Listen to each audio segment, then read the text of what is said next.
what is the lessons which you took from the army?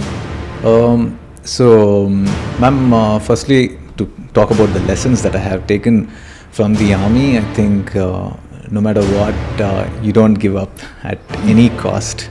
If a task has to be executed, it has to be executed.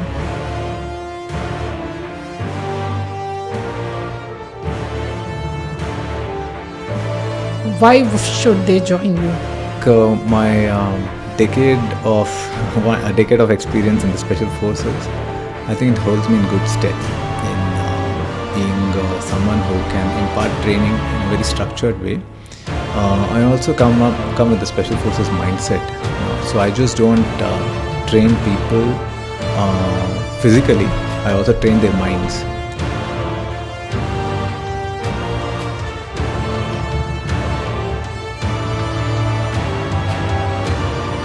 In your experience, did you have clients who had these cases, back pain?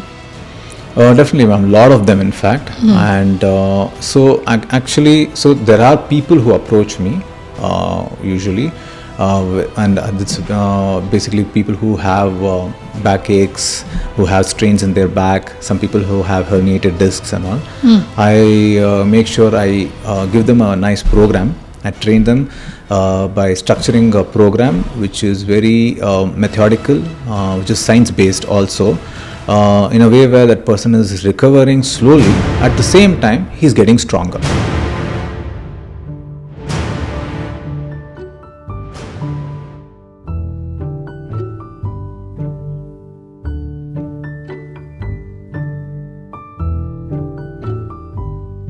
Hey Arjun, tell me about the Hell Week during Special Forces training. Well, ma'am, in the unit that I trained in, one para special forces, we call it the stress phase, and it's usually a period of 3 weeks. And even in that 3 weeks, we have a period of 2 to 3 days where we have an additional stress phase there. Where we are subjected to an intense amount of pressure, and generally over the course of the probation itself, the amount of sleep that you get is very, very insufficient. But in the stress phase, it's even more, where you are subjected to undergoing. So you actually do not know what's coming next in the stress phase. You might be suddenly asked to, pick up your rucksack and load 25 kilos of 30 kilos and suddenly march up a hill and navigate that to that hill, and maybe you will have to build a hide there. That is a task that is given to you, and suddenly once you have built that hide, you will be next asked to run a BPT, which is the Battle Physical Endurance Test. So we really do not know what is coming next in the stress phase, and that's one of the most important aspects. And it can happen at any given point of the day. So it could be at even 2:30 a.m. in the morning or 4 a.m. in the morning. So yeah, that's how it happens. So Arjun, ये जो training होती है, जो stress week training, ये महीने के मतलब training के कितने महीने बाद या कितने हफ्ते बाद होती है? 3 महीने का होता है ना आप लोग का ट्रेनिंग, तो ये कितने हफ्ते के बाद आती है ये वाली? It happens somewhere after 6th or the 7th week, ma'am. अच्छा, so that time your body is kind of used to it. Kind of conditioned, yes, ma'am. So but there is also something that I should tell you, that many people do not even survive up to that point. Achha. Because there is a huge rejection rate in the special forces. Some of them complete their entire probation and are also not selected. Some of them are rejected even midway. Some of them also give up either midway or in the beginning. So why do they get rejected after the complete training? Maybe they have not qualified for certain standards of the special forces categories, ma'am. Like say for example, you have to finish the certain runs at a particular given point of time, within a given time frame, which if they haven't completed, then they do get rejected. So in your experience, Arjun, which was the toughest phase of your training? I I definitely should say the stress phase without any doubt, ma'am, because now the body can function without food, can function without less water also for a particular given point of time, but when it comes to sleep, the body needs sleep, the body needs rest. So that is something that you are deprived of to a great extent in the stress phase. Which lasts for 3 weeks. Which lasts for 3 weeks. So how much sleep do you get in this 3 weeks? I would say on an average, I think it's somewhere around 1.5 to 2.5 hours over the course of the entire 24 hours. My God, just 2 hours of sleep per day. Yes. And you have to sustain this for 3 weeks. You have to not just sustain, but you have to function very efficiently also. So how do you then do it? Since you said sleep is a very important aspect, even doctors say that it's required in order to for restorative health. So without sleep, then how does your mind function so well? I think, ma'am, it's all about the mind there, how you have to. So that's what, sets apart a special forces officer or a soldier for that matter from any other soldier of the Indian Army, because you are put into that extreme, pressure areas, be it psychological pressure, physical pressure, primarily because they want to see if you can withstand that, If you're not able to withstand that, then you are taken out. You're filtered out. So the special forces want the best of the Indian Army. That's why they are the elite. They are the cream of the Indian Army. So that's one of the reasons why they are put under such immense pressure. Now, if you ask me how do you sustain it, I think it's purely the mental will, ma'am. That's it. There is nothing more to it. And if I remember this, there's a poster in my unit which says that people come to us not because we are different, but because they are. And anyone who volunteers to the special forces, they are different in certain way. They have something in them, and especially for those people who get selected to be a part of the special forces, there is something different about them. There is something unique about them that sets them apart from the rest of the people. Arjun, you underwent this probation twice. First time when you underwent, you were not selected. Yes, ma'am. Second time around, you were selected. Yes, ma'am. So, in your experience, which are the parameters in which you improved?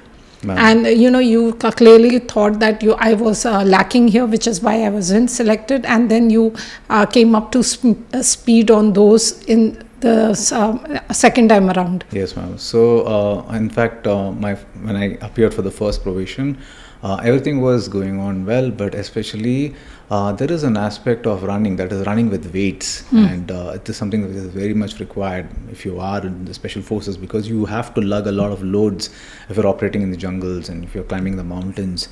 So, I mean, if you're going to survive for 4 or 5 days out there, you need to be having a lot of loads that you need to lug over your back and climb up those mountains. So, to help you achieve that, your training is also designed in such a way. So, in the special forces, you have these speed marches where you have heavy weights, say for 18 to 20 kg loads that you need to take on your back, apart from the weight of the rifle with which you need to run. Now, I feel the first time when I went for the probation, though I was generally a good runner, I would say, not a very exceptional runner, but running with weights was something that was not really my cup of tea. I had not really, was not very used to that. And but yes, the second time when I went, I did prepare myself for it, and that was not much of a hassle for me to clear.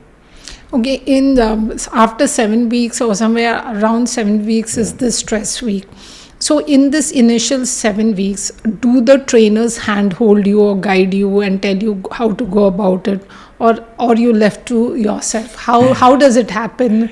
Tell us something around that. There is no handholding, ma'am, in the special forces. Okay. So either you have to handhold your own self. Yes, we are independent. We have to handhold ourselves. And of course, the people who are doing the probation with us, the Jawans and even the other officers who are doing probation with us, we all have to work together as a team and handhold each other and support each other I think that's the thing. But otherwise, if you're talking about the instructors, the team, they're always looking to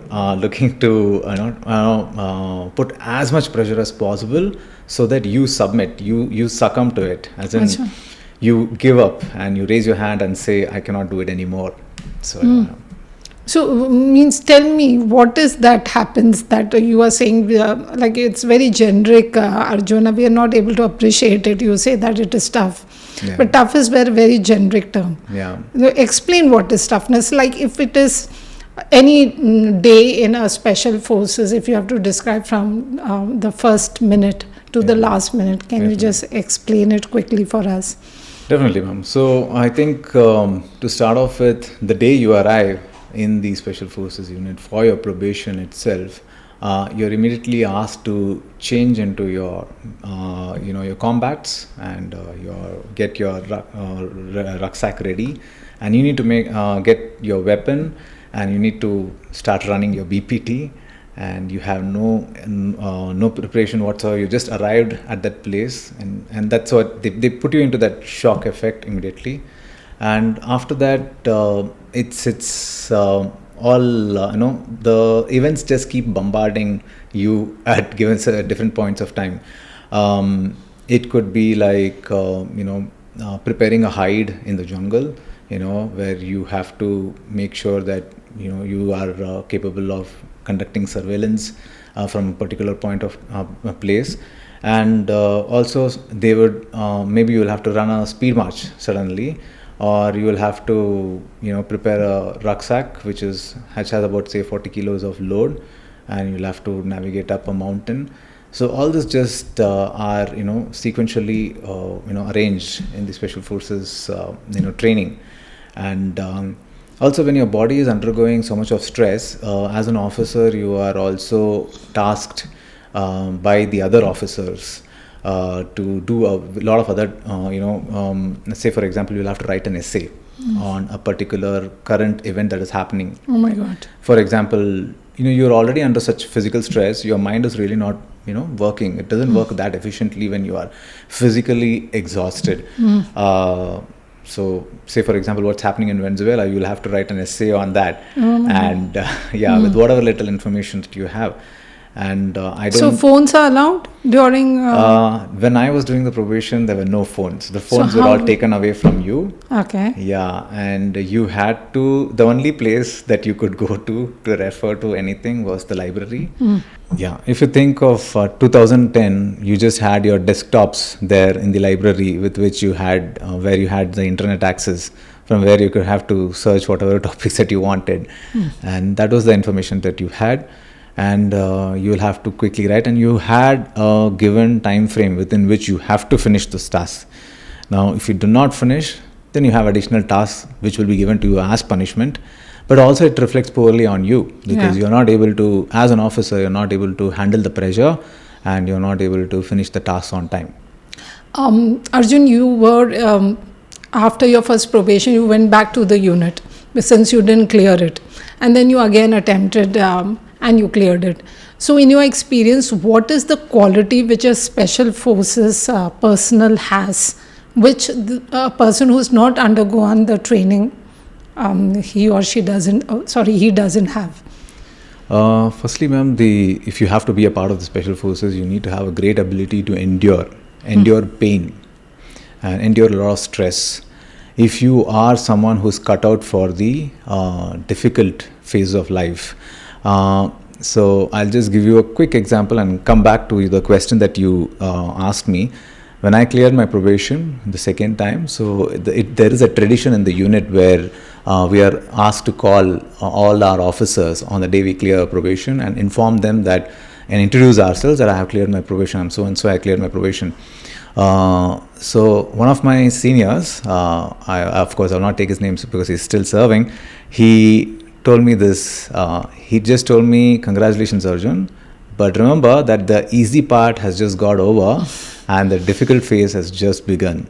So I completely agree with him after a few years, because the Special Forces probation did really seem easy in comparison to the life in the special forces, because every day is a challenge. Every day you have to lead from the front. As an officer, you're expected to be there, be on top of your game. And as a leader of a special forces unit, or rather I would say a team, you have a great amount of responsibility in not just taking all the stakeholders into confidence, but also you have to execute operations with surgical precision. So tell me one such experience of yours where, you've, like you said, every day is a task, every day is a test. Yes. So help us understand it through one such experience of yours, so that we can know that what is it like. I think this is an operation that I had an experience in central Kashmir, where we were caught in a very intense gun battle with terrorists. And there was this, unfortunately we had two of my men who were caught in the middle of a firefight. So they were injured and we had to evacuate them. But I had to do that without at the cost of exposing myself to the terrorists, direct line of fire. But I had to do it. So there are no questions. Didn't follow. Explain it. Not understood. So, ma'am, there were these two of my men who had been shot. Okay. And they were lying out in the open, and we had to evacuate them. Okay. So that, and give them immediate medical attention. But they were also lying outside in the open in such a place where, if we had to go and evacuate them, I would be exposing myself and my men to the direct line of fire from the militant who was hiding on the other side. But it had to be done. And as an officer, at times you just have to take the call, and it is in a very objective way, because there is no emotions involved here, because it's my man, he's there out there, I'm the team commander, and the decision had to be made, and I took it. Though I was advised by all my own men from not doing that, but I had to take the risk, and we did take the risk, and we did evacuate them without any injury. It was a costly affair, ma'am, because we did lose two of those men there in that operation. Those two men, those who we evacuated, yes. But y'all were those who were trying to evacuate. None of us, yes, ma'am. None of us got injured, thankfully, but without any additional. But we did have to take that risk. Yeah. And we did try to evacuate them, but unfortunately we lost them. Yeah, sad to know that. But at least you didn't live in guilt that you didn't put that effort. Definitely, ma'am. That is there. Also, it's at that point of time when you are in the middle of a firefight, you do not think about guilt and all these aspects. You just think about the operation. You just think about the safety of your men. They have to be evacuated. If they are lying out there in the open and they are injured, they have to be evacuated and given immediate medical attention, and no matter whatever the cost be. So as a leader, I had to take that decision, and I did take the decision. And I'm happy I took that decision, but also it's, not very happy that we lost them. Yeah. That's sad, but again, that was beyond you. Yes. It is not something. But because of this, you all, besides being extremely precise in your operations, you all are also soldiers with a lot of empathy and sympathy. That is what distinguishes people in special forces. You were ready to even stake your own life to save a soldier. Yes, ma'am. So that thing of total selflessness, I think it doesn't come to everyone. I think, ma'am, it's also the values that your unit gives you, because from day one, it's not just about, getting up in the morning, doing PT and doing your training and coming back. It's also about your interactions with your men.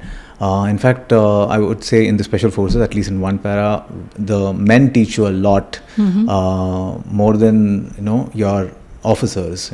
Of course, you get a lot of grooming from your seniors, but from senior officers. But the men teach you a lot. The men teach you the basics of how to walk, how to go about things, how to conduct yourselves. And every unit has their own tradition, has their own values, their ethos, which over a period of time, if you spend in the unit, if you spend time in the unit, I think it just comes into you, it just gets drilled into you.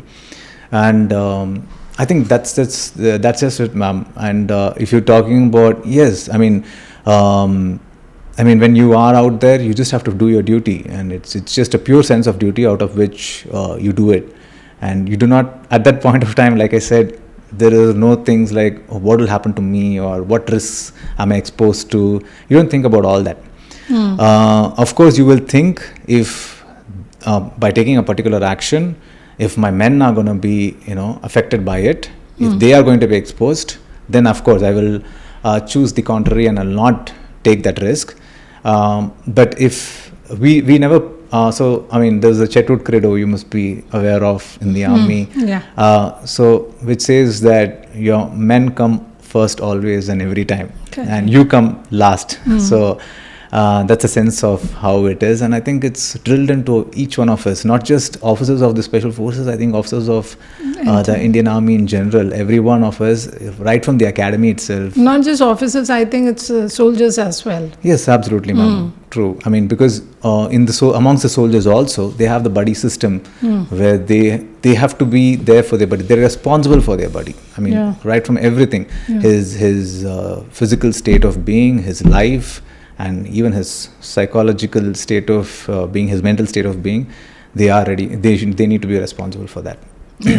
10 years you were with the army. Where all were you posted, Arjun? I was majorly in different parts of the erstwhile state of Jammu and Kashmir, ma'am. Majorly there? Yes, ma'am. And I believe any, infantry unit also, when they undertake an exercise and they want a particular touch, then or a specific, there is a requirement, they call out for the Special Forces. Is it true?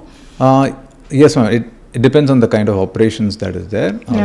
Are you talking about in terms of operations? Yes, in terms of operations. So there are times that have happened, in the valley, when a particular operation has gone a little bit out of control, and where you required a precision strike that need to be delivered, which has, and the terrorists have to be completely neutralized with immediate effect. When that immediate effect is required, then yes. That's when you all That's when we are called in, and yes, ma'am, executed. Okay. What is the lessons which you took from the army, and how are you applying it outside? What are you doing to apply it? So, ma'am, firstly, to talk about the lessons that I have taken from the army, I think no matter what, you don't give up at any cost. If a task has to be executed, it has to be executed. And in fact, I will talk about the way it's all about the mindset. And I think everything begins at the mindset. And there's a particular we talk about in the Special Forces about the Special Forces mindset, and we have a particular mindset and it's all that which sets us apart from anybody else. Special Forces officer is not a person with big muscles or six-pack abs. He's just a normal-looking person, but he's got incredible mental fortitude and something that you cannot see from the outside. But he's someone who has a different mindset, who can execute a task in a better way than anybody else who's been assigned, because he's been chosen for that. He's undergone that stress, he's been tested for it, and he definitely can do wonders. So I think the mindset is what that matters. So the Special Forces mindset is to just do it. It's a frame of mind where no matter what, the task has to be executed, and it's not about how I feel on a particular day. If I don't feel like doing it, if it has to be done, it has to be done. And talking about the values or the ethos that you take out is that you're always a team player. because you have functioned with teams, you have led teams in difficult phases of life, in times when it has tested your resilience, and I think you as a team commander or a team leader in any other phase of life, wherever you are, you make sure that your team is taken care of no matter what. And I think you also try to inculcate that, groom those people below you, and I think it has helped me a lot. And in fact, after I got out of the army, I was with Infosys. I joined with Infosys, and there I was given the responsibility to take care of the physical security of all the Infosys premises in Bangalore, and where I had to lead a huge team. And it helped, my learnings in the army held me in good stead to do just that. But after a period of time, since I was also someone who's very passionate about fitness, because before joining the army, I was actively into sports, especially boxing. I used to represent the Karnataka state in boxing at the national level. Nice to know that. And I always wanted to do something in fitness, and I always continuously train myself. So I picked up various skills after I left the army. So some of them being, one of which is a bodyweight movement form called Animal Flow. Animal Flow? Yes, ma'am. Of which I'm a certified instructor. What is Animal Flow? So it's, Animal Flow is basically a mixture of different forms, basically breakdancing, parkour, and gymnastics. So yes, ma'am. So these are various different movement forms that are there, and Animal Flow is a mixture of that. Okay. So you have certified in that field. I am certified. And what else have you certified? Also, there's an Olympic weightlifting movement called landmine University. Okay. So I am also certified in that, ma'am. So how is that certification different from the one which you just mentioned, Animal Form and Landmine? How are they different? So Animal Flow is to do with your body weight. It's completely to do with your body weight. You stay close to the ground, and it's also based on the science of quadrupedal movement, where you move on, use all your four limbs, both your arms and your legs to do different movements. Whereas landmine is when you basically use a barbell which is attached to a point on the floor, and you may or may not have weights on one side, and it is also based on something called the spinal engine theory, which is a theory written by Dr. Serge Grakovetsky, who states that the spine is the primary driver of locomotion. Okay. And so you use your spine to lift weights more efficiently. There is a lot of power from the spine that you can extract, and landmine is one of those movements where you can extract that power and you can express your power more efficiently. Okay. And it's also a very safe way of Olympic powerlifting as opposed to power cleans or power snatches, because in power cleans or power snatches, which also has its own share of benefits, one wrong move in its technique can maybe injure a person, maybe give them a strain in their lower back, which is not really beneficial for an athlete who's training for a competition. Sure. But that way, a landmine is a much more safer option. Okay. Yes, now you mentioned weights, and I just had a podcast with a orthopedic surgeon. Ma'am. So what he told me was that many of them who come to him are those who have had sports injury because of carrying gym injury because of carrying excessive weight. Ma'am. So he says, because they are not going about it in a deliberate manner. True. Or under tutelage, which is why these injuries happen. Ma'am. So in your experience, did you have clients who had these cases, back pain? Definitely, ma'am. A lot of them, in fact. And so there are people who approach me usually, and it's basically people who have back aches, who have strains in their back, some people who have herniated discs and all. I make sure I give them a nice program. I train them by structuring a program which is very methodical, which is science-based also. in a way where that person is recovering slowly. At the same time, he's getting stronger. So it's not just about, getting rehab-based injury exercises where he's recovering slowly, but at the same time, he's also getting stronger in a different way. So talking about what the doctor has said, I think it's very important for people to do it in the proper form. Okay. And I think if that is not done in the proper form, it's something that will, result in injury. So, Arjun, have you had back pain ever because of your exercise? No, ma'am. And fortunately, I have had mild strains in my lower back. That has happened, but it's never been a persistent pain. Okay. Yes, ma'am. So that is a strain, muscle strain or something? Yes, ma'am. And if nothing to do with your spine? I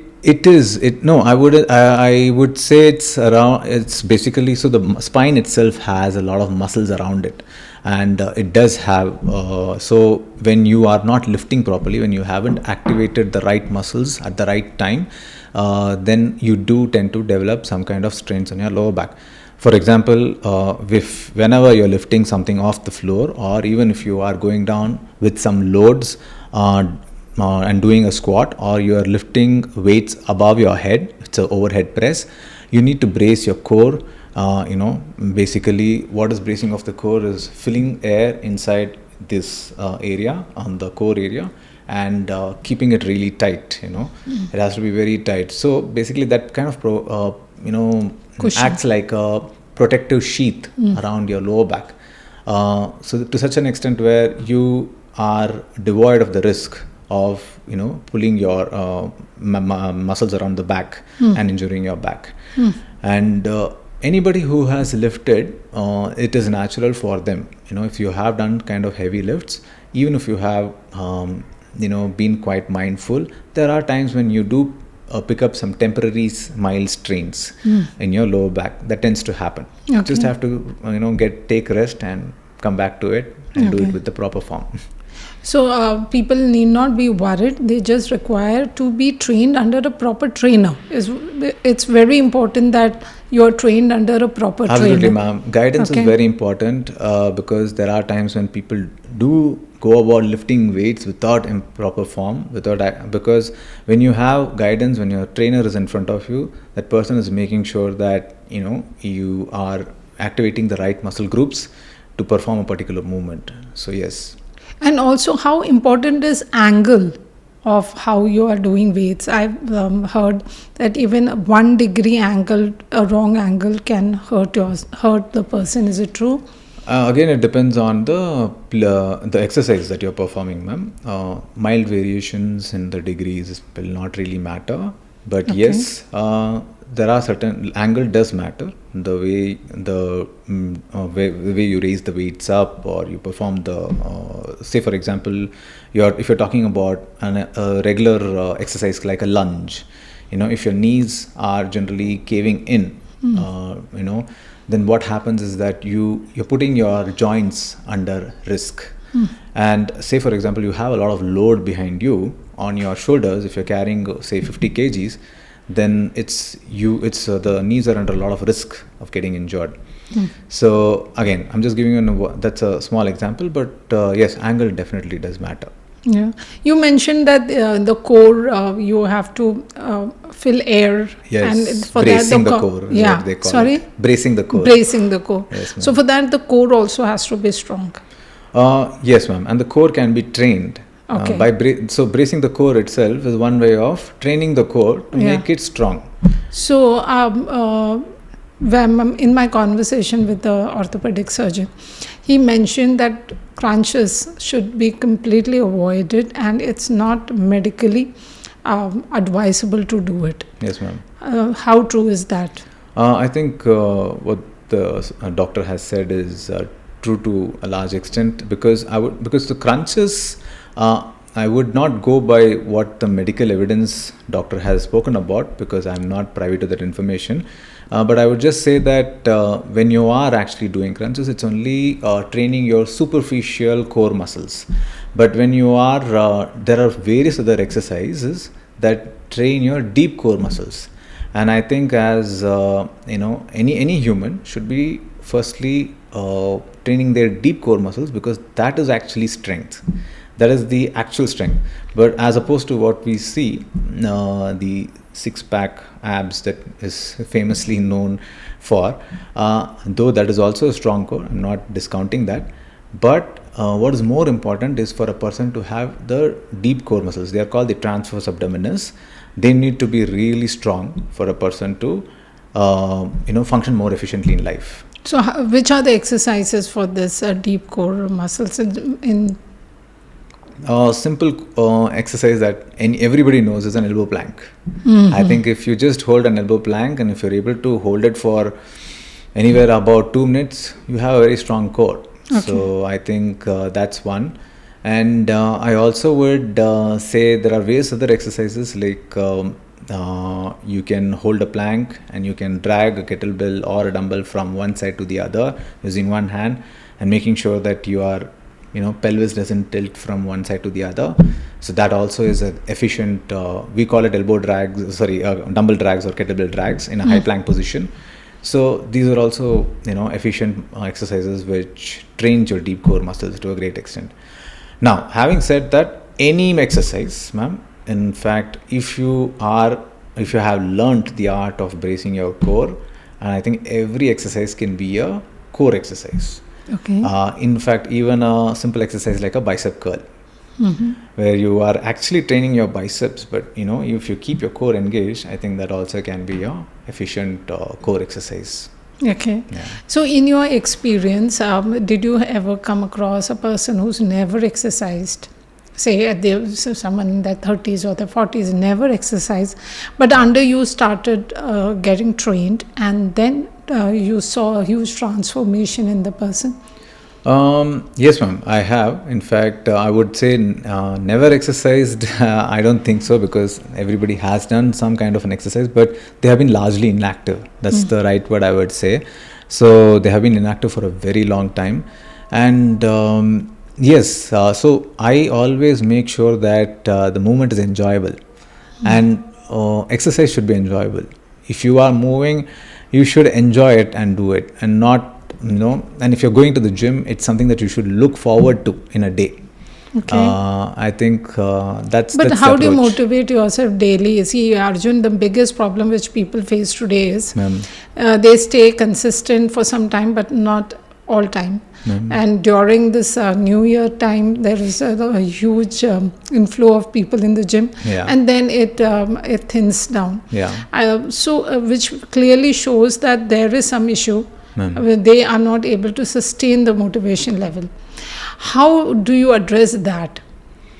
I think it's largely again to do something with the mind, and I think the mindset is something that needs to change, and motivation is again something that is very temporary, ma'am. Okay. And I may watch Rocky Balboa on the television. I may get motivated to go to the gym and probably train really hard and all that, but that's just temporary effect. And what is more important is to develop a discipline. And if you develop discipline, no matter what, okay, I need to get up in the morning at 5, get ready, 5:30 I should be out of the house, go to the gym, work out. If you have set that for yourself, you have to do it no matter what. And I think discipline is something that needs to be inculcated. Now, how you do it, you will have to come up with ways and means to do it. So what do you talk when you say your youngster comes to you, or any other person at any age? Yes, ma'am. Because if you tell them, advise them, get up at the morning 5, that's one way of starting to get discipline. Yeah. They may have had previous night a late night, because of many reasons. Yes, it ma'am. could be social, it could be work related as well, True. something unavoidable. Yeah. So the person has not had that requisite sleep in the night. Yes. So they would want to stretch it a little more and sleep a little more so that can catch up on the sleep. Yes. And then would not be sticking to that timeline of 5. Definitely. So how do you motivate such a person with the kind of schedule Arjun, people ma'am. have, social Yeah. as well as work related? Yes. Ma'am, it's something that you need to be very realistic about. Like you just mentioned, it's correct. In the present lifestyle, in the busy lifestyles that we lead today, also in a city like Bangalore, where travel commute times itself take a long many hours. So in such a scenario, we need to make room for any kind of inconsistencies that might happen here and there, and we need to be realistic. But the goal of every person is to make sure that he or she is getting some form of movement every day. Now that could be whether, okay, you're not able to hit the gym today, no problem. I could probably, instead of taking the lift in my office, I could walk up the stairs. Maybe after lunch, I can take a walk. So this is how I also motivate my clients. It's okay if you're not able to hit the gym today, no problem. Take a walk from one place. See, if you're taking, say, the auto from a particular place A to place B, you walk it up to that place, and it's through a constant push. And I also give them my own examples. And one of the reasons why I also post my videos on Instagram, in fact, that was, I started posting my videos on WhatsApp initially as my status, only primarily to motivate my friends who were not really moving, who had stopped moving during the COVID period. And I didn't want them to get unhealthy. The funny part of this is, instead of motivating my friends, I ended up motivating a lot of other people. Okay. But yeah, so that's that. I think I also give them my own examples of how I have somewhere give them realistic examples. I try to empathize with them and tell them that, look, I slacked at a particular day, but I made up for it by doing something. I didn't hit the gym that day, because I had a late night the previous night. I woke up late. I couldn't go to the gym. But I ended up doing this. I had to go from place A to place B. I could have taken my car, but I decided no. I'm going to the shop. Okay, I'm going to get vegetables, for example. I said no. I'll go walking. I'll come walking, or I'll take my cycle. Things like that. So these are examples by which I tend to motivate them. And it has, thankfully, till now, it has had good results. Okay. In how much does diet play a role in fitness? They say that it's 80-20. 20% is only exercise, 80% is diet. All of us know this, but the thing is, Arjun, what I see is people they kind of undergo a lot of stress, work stress, relationship stress, environmental stress to look good is also a huge stress. Yeah. With all these stresses coming together, and when they're not able to cope up, what they do is they indulge in eating just to get for that to feel good. So they indulge in greasy food, that too. They never indulge in healthy food. It's always greasy food or sweet food. Yeah. And their entire schedule goes back. Then they have to start from day one. So this is a very normal, common thing. Yeah. How do you motivate them then? So I always tell them that you should have one cheat day. And it depends on the client also, depending on the client. So I always tell them that I have one cheat day in a month, and I do that on purpose, even if I don't feel like cheating sometimes, because I should not get bored with the diet that I'm having. I almost eat the same food every day, ma'am. What is it then? I usually have oats for my breakfast. I have eggs. I have my protein shake. I have fruits. Cut fruits, different fruits. I have nuts with them. I have Greek yogurt also. And for lunch, I have a lot of vegetables, lots of greens. You are a vegetarian? No, I'm a non-vegetarian. Okay. I also have a lot of chicken, and I have at least 9 eggs in a day. Yeah, so I need that protein because I also work hard for it, because I really push myself. When you say eggs, including the yolk? I do not have I have only 2 to 3 yolks in a day. Rest of them I whites. Yes, ma'am. I just have whites. And the evening? In the evening, I try to finish my dinner as early as possible, before 7:30. But sometimes it doesn't happen. Sometimes it doesn't happen owing to my schedules. But yes, this is largely I try to finish it off by 7:30. And what does that contain of dinner? Dinner usually is a small bowl of millet, or there is a dish in Karnataka, it's called ragi mudde, and I have it with a little bit of dal and veggies and eggs. So in this entire diet, you do not eat rice much and not... I do not eat rice, ma'am. I generally avoid rice. And you can sustain this for a month, and only once a month you cheat? Yes. So how do you stay motivated to continue to eat this kind of food every day without rice? And rice is something which people love so much, Arjun. Yes, ma'am. So I think, like I said, I think it's less to do with motivation and more to do with discipline. I've trained myself to be like this for some time now. And the same thing, ma'am, for my clients also. I be very realistic with them also. So I just tell them that you can have a cheat day, and based on the client, sometimes it's for certain clients who are very disciplined, I tell them, okay, it's going to be one day in a month. For some other clients, it could be once in 2 weeks. So yeah, it depends on the clients as well. Because why am I asking is, you said that you've trained yourself. I was listening to a podcast of Raj Mani. Yeah. So he was saying he has a certain diet, and now if he doesn't have it, his body reacts. Okay. As in, it's not it is not comfortable with indulgences. Yes, ma'am. So now he's trained his body in such a manner that even if he indulges, he doesn't enjoy it anymore. Yeah. So have you also come to that stage? Because you have said that cheat day, sometimes I just do not because I want to, but I just do it. Yes, ma'am. So does it happen? Does the mind also adjust? I can say that any kind of unhealthy food, say for example, I wouldn't call it unhealthy, but I don't know if I can call it. I'll say greasy food. I don't have sweets, but so if I have some kind of greasy food, doesn't sit well with my gut. So this is something that I have discovered, and I think it's probably because of me staying disciplined over a long period of time with my diet. I think that's how it is.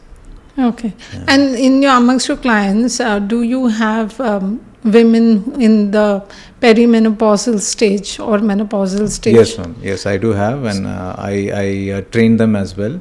And again, for them, the training is a little curated a little differently as well. How is it different? It also depends on the phase of their menstrual cycles, because where they are at, and also I need to be again, this is a very individualistic profession that I have to be, ma'am, because you need to read the person who's in front of you. So there's a lot of human interaction here. You have to gauge the mood of the person, because I think as men more than women, because women, of course, they will be undergoing this in some stage of their lives. Young women tomorrow, they will be undergoing this. But as men, I think we need to educate ourselves more about not just premenopausal and premenopausal women, but also about menstrual cycles in general, because a lot of men do not really know about it, or the issues that women face because of that. And I think it should no longer be a taboo subject, as I think when I was growing up, people never even spoke about these things. Correct. And I'm glad that today slowly that's changing, and all my women clients speak to me openly about it. And I also make sure that depending on how they feel at a particular point of time, I gauge their moods, because a lot of mood swings that happen in perimenopausal women. You need to be completely aware of that. Make sure that they get movement. And so movement is actually, I would say, in many ways, I tell some of my clients that movement is medicine. You get movement, you exercise, your body feels great, endorphins are released, and I think that itself is a great medicine for you, and it cures most of the ills in your body, including your moods. It enhances your mood. So if supposing a perimenopausal woman is your client, do you chat with her on WhatsApp? Like, she may say, I'm not coming today, I'm not feeling up to it. So how do you then? Yes, ma'am, I do. I chat with them on WhatsApp, and if suppose they want to get on a call and talk to me about it, I do also do that. It's all about, of course, keeping the client's comfort in view. That is what is primary of primary importance to me. So you like basically handhold them through, even when Absolutely. when the emotional downs are there, you handhold them, help them navigate through it. Yes, ma'am. Yes. So what is your as you said, movement is medicine. So when you tell them that even if they feel low, if they move, they will feel good. Definitely, ma'am. So in your profession, do you have a gym somewhere and you are training, or you go to places and train? How do you go about doing it? So right now, ma'am, since I have started something of my own very recently, it's mostly online and also offline clients. I also, when I say offline clients, I train them in, I have tie-ups with certain gyms here where I go and train them. Apart from this, I'm also a consultant at this sports medicine clinic. It's called Krida Human Performance, where I'm also training a few athletes there. Okay. Yeah. Have you had cases I know many girls during an occasion, they want to become thin or they want to look like a certain type. Yes, ma'am. If there's a wedding or any other special occasion. Do you advise that a person should do exercise for an occasion or not? No, I'd never say. I never a person who will say that you should only train for a particular event or something. I generally say that you should train for life. You should train for longevity. You should train for sustainability. And that is more important. You should train, and in fact, when it comes to women clients, I always tell them train to get stronger. And I have seen a lot of strong women who I have trained in the past as well. In fact, to my surprise, I've never seen some of them. Some of them have actually lifted. I've seen some of them lifting more weights than men as well. So, and they are very inspiring. In fact, I have some of my clients who inspire me. So I find inspiration through my clients as well. So you conduct classes online, you said? Yes, ma'am. So how do you do that? You have a YouTube channel or something? No, I have audio video links that once they sign up with me, I send them a video link where they sign up and they train with me, ma'am. So you daily you have a schedule. It is it's a personal training program that I have. It's not it's not classes, I would say here. It's a personal training session. It's a one-on-one training program, ma'am. Oh, so like you send the link, they join, and you do with them remotely the exercise? Yes, ma'am. I demonstrate the exercise to them as to what they're supposed to be doing, and they replicate those exercises there. Okay. And, so this would be including weights? Yeah, including weights, yes, ma'am. Okay. Yeah, mostly weights. So how effective is online and offline training? Which of the two is more effective? I think... So, ma'am, the only benefit of training offline is you have more equipment with which you can train. Say, for example, you're training in a gym, you have machines, you have the option of training with machines, you have the option of training free weights, that is. Also, there are different equipments, there are different skills that you can use. But in online, generally, a person is training from the confines of their home, where they may not have that many options. They may just have a pair of dumbbells or a kettlebell with them. So yeah, that's how it is. That is all. Otherwise, that personal touch, don't you think that enhances the training? Definitely, ma'am. When you are offline, when the person is in front of you, there are a lot of other... You are in control over a lot of other things which you may not be in control on offline. Say, for example, the form. You can, for example, a person is doing a particular exercise, you can go around the person in all his 4 directions and see that person, where if there is something going wrong, you can correct the form. And I am someone who's very, very particular about the form of the exercise that is supposed to be executed.